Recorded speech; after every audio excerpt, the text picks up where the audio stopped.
This is the closest you'll ever get a game review out of me. Morbid.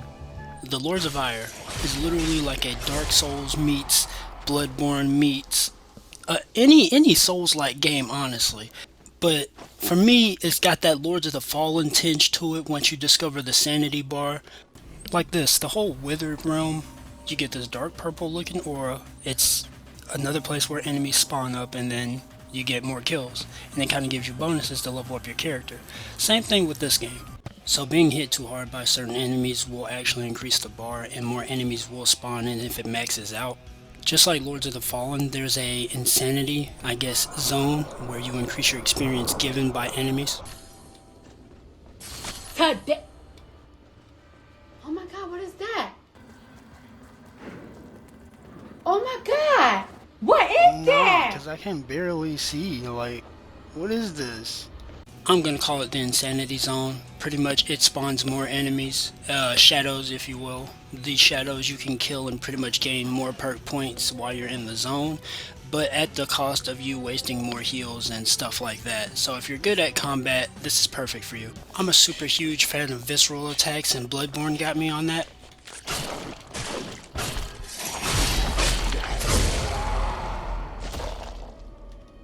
So upon finishing your enemy off with a visceral attack, 9 times out of 10 you'll get your stamina back. This is a clip of Bloodborne. It's not really showing a visceral attack, but if you've played Bloodborne, you know exactly what I'm talking about with the viscerals. You get one critical hit after an enemy's poise is broken, you know? And you also get a shot from your gun, which it's every enemy. It's just not like a chance.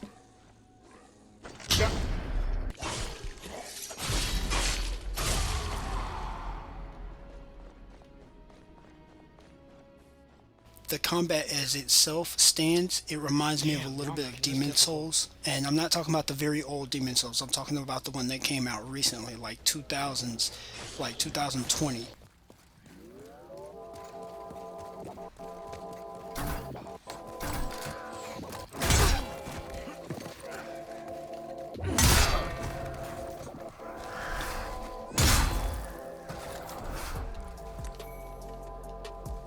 Oh my god, the amount of power on this cling blade is ridiculous. Hold up.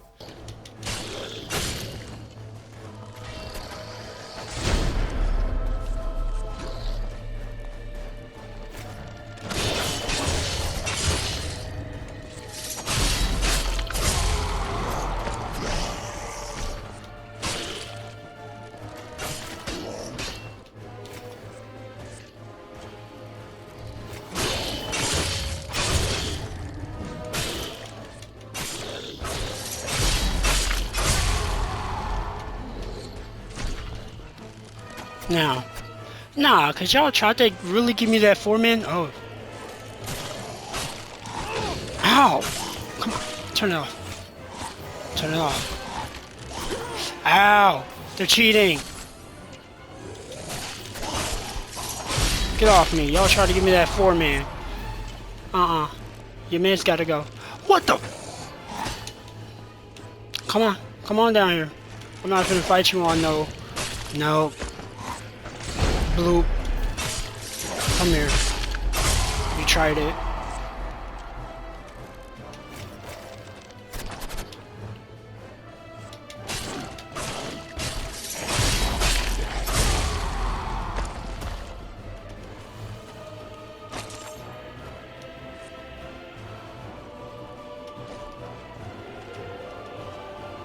I don't know what the heck he shot me with, because it did hurt.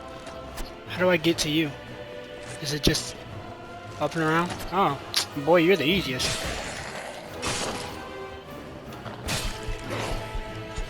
And guess what? Bop, bop, bop, bop. Combo. And just like every Souls, like you already know, they have their own version of iframes. Check this out.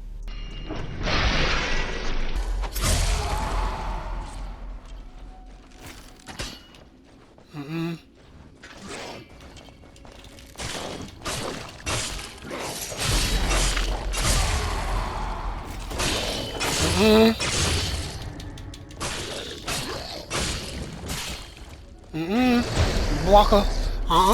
Yes, sir. I'm going off over here. Even for the demo, this game has a very staggering amount of weapon types. Like, I haven't even gotten dual wield yet, but I looked into the like trees and stuff.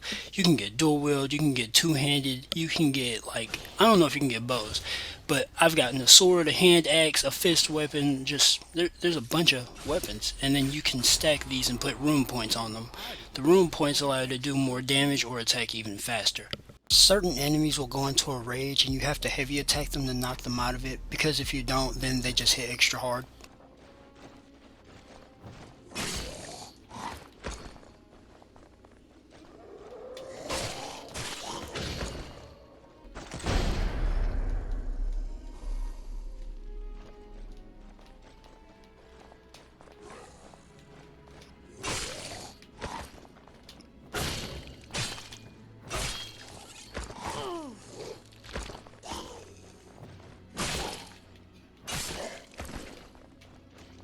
You can block attacks and they'll take your stamina, but if you parry attacks, it just makes a devastating attack counter. Oh, get parried! That leads straight into a visceral attack as well. I'm gonna give this game a 6 out of 10 specifically because, like, it's super simple. Once you either die enough or just get muscle memory onto the controller, you'll start to realize that it's got that early-esque type of Dark Souls 1 feel to it, and if you've played anything past Dark Souls 1, you should be good. Like, it's super simple. And if you even played Bloodborne, like, yeah, you might tear this game apart. Also, if you've ever played Spawn Armageddon for the PlayStation 2, this game is just like it. I don't know if y'all don't know, or if you do know. If you've around that time and you've played Spawn Armageddon, you know exactly what I'm talking about. Like, the combat is just in your face. But yeah, 6 out of 10 because, I mean, we already have so many Souls-like games, and then with the release of Lies of P, now I hope I ain't stepping on no toes when I do say this, but the Lies of P gameplay is very fast, very fluent. It's also a Souls-like. I don't know if y'all want to agree or disagree, but I get that same feeling when I see people play it. I haven't played it, but I'm judging it, and you can take it with a grain of salt. This game's gonna just, like, almost fall off cliff. I don't want to be right, but I feel like I'm going to be right.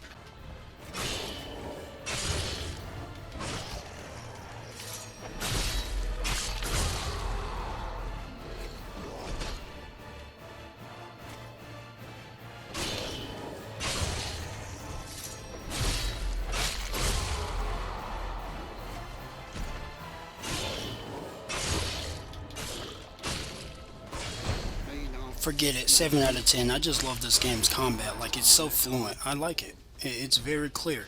What you're seeing is the beginning of a boss fight that's about to emerge. I'm not going to spoil this, but if you want to beat this boss, if you ever decide to play this game, get your parry timing on point. Let's go. I didn't do that right.